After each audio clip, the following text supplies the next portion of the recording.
the CEO of Chief as of Hello. February 2025. Yeah. So you've been chiefing. She's been chiefing for a long time. This is not her first chief moment. You've been an executive at HBO, Daily Candy, NBC Universal, SoundCloud, Condé Nast, most recently the CEO of Comic Relief US, the Red Nose campaign. This is her. And now she's the chief of Chief. So you've been chiefing. A little bit. And we are here to get some wisdom from you. Fantastic. Because I hope I have it. we're all chiefs in our own right. But I don't know if we've been chiefs at these places. Everyone's a chief, right? Everyone's a chief. But in your chief experience, Yeah.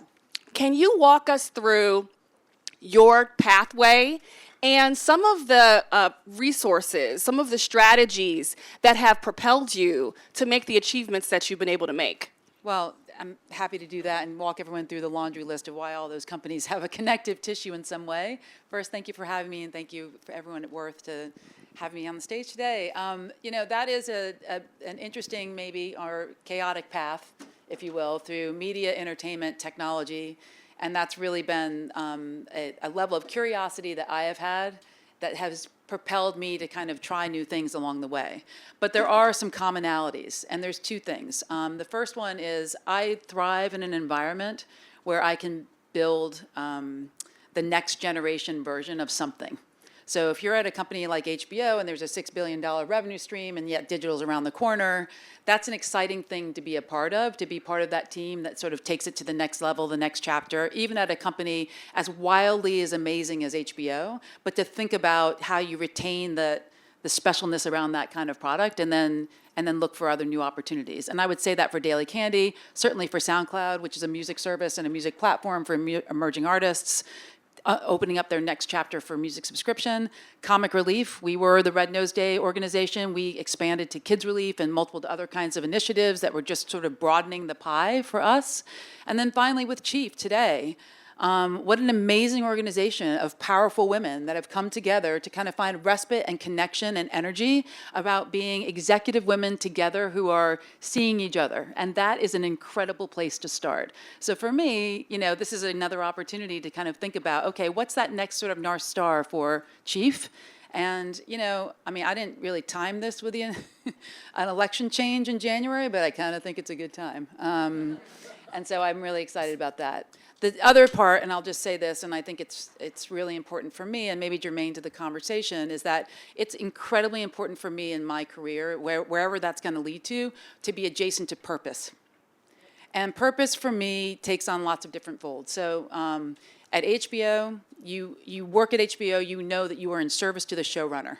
And that is, no matter if you're stamping envelopes or working in digital or working on, everything's about letting somebody get something creative out into the world to express and change minds.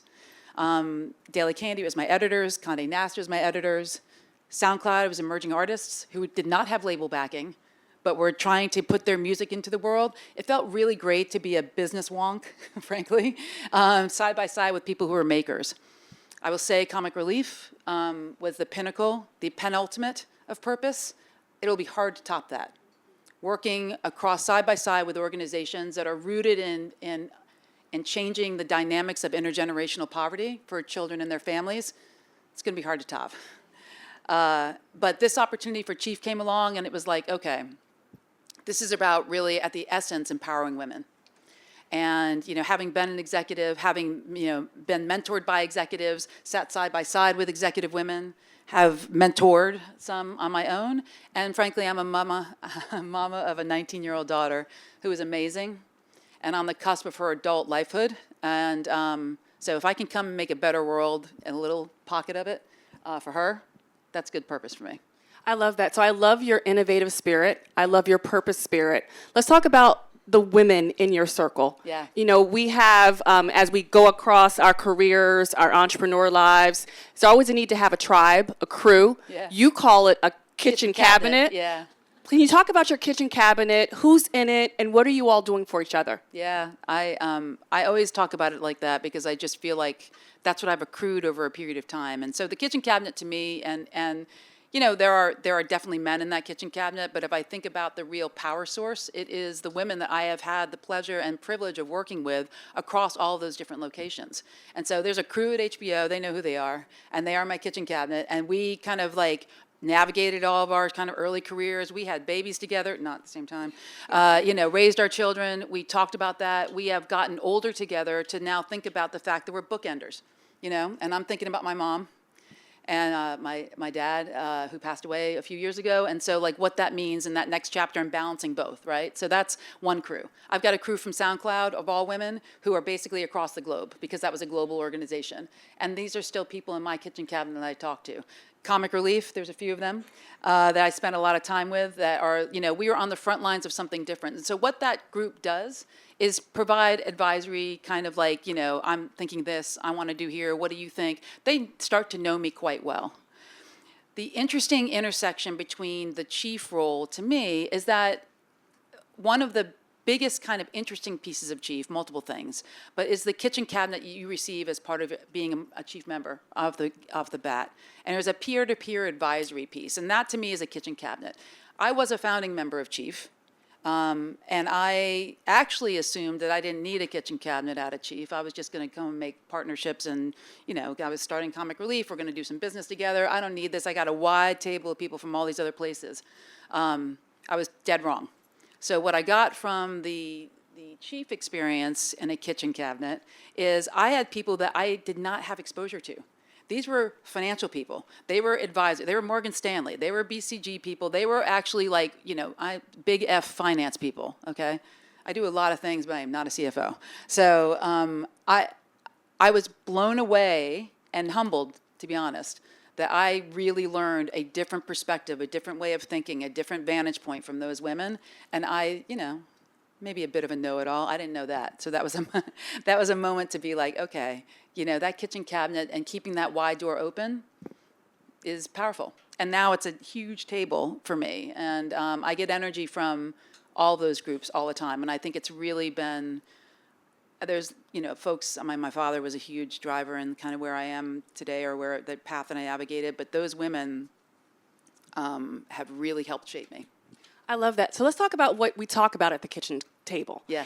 So there's some studies that say that when women get together, we're more comfortable talking about health than wealth. Yeah. And that when men get together, they're more comfortable talking about wealth than health. Yep. And so can you talk about the wealth conversations that you've had over the years and how you want to generate more of that financial confidence in women? Yeah.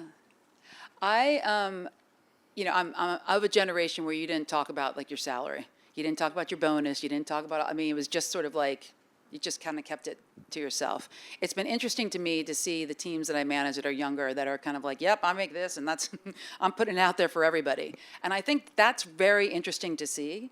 I hope that maintains for young people as they start to get in the upper echelons and then the game gets a little tighter. And,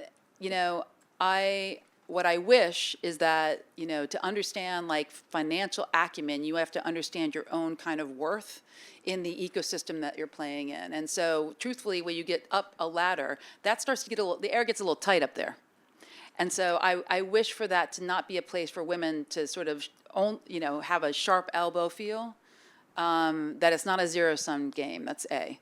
B, I think the best way to kind of achieve that level of financial confidence and being able to talk and know your worth and then think about your own sort of financial journey and acumen is being in charge of your own career. Because the biggest dump, other than, perhaps generational wealth, is going to be your salary and your kind of, if you're an executive woman, how you manage that.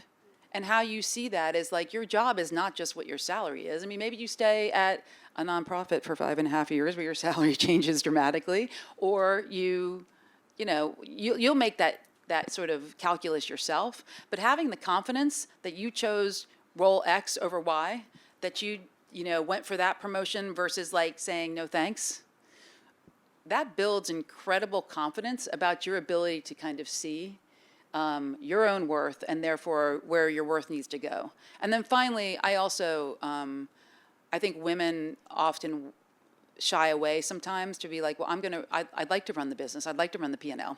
I'd like to be responsible for that because I want to have that trade-off. And I don't think women should shy for that. I'm making a huge generalization. Not every woman does. I certainly didn't.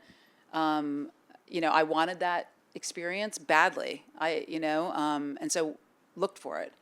But I think it's important for women to kind of keep that in their mind too.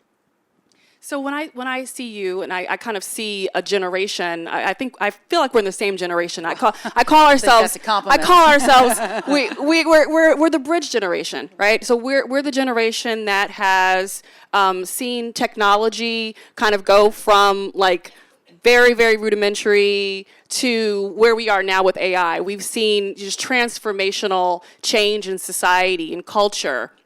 I'd be curious to see from you, as this bridge generation where you've seen so much transformation and growth, what does the future look like? What is the future you want to see at Chief, in the work that you're doing with women? Just curious, what's some of the future pieces that you want to see play out? For me, any time when there's like future change and then, rumblings in the universe about big shifts, and this has been the case to your point, I do think I'm a little older, but I'm going to take that as a compliment. We'll share birth certificates afterwards. No. I'm sure mine's buried somewhere. I think about, and particularly being from the media business, every generation of something that was going to take over something that was going to change everything. And then, it's like chaotic to kind of wrap your head around. And so for me, I guess I think the future needs to be nimble, curiosity, and being in charge of your own path. I mean, that is the advice that my father, who I mentioned, he passed away in 2018, suddenly, and that was a huge, loss to me. But what I am so grateful for is the kind of way that he helped me navigate being a woman in business from early on. And one of the things he used to say, because he was like this himself, was that you need to chart your own path.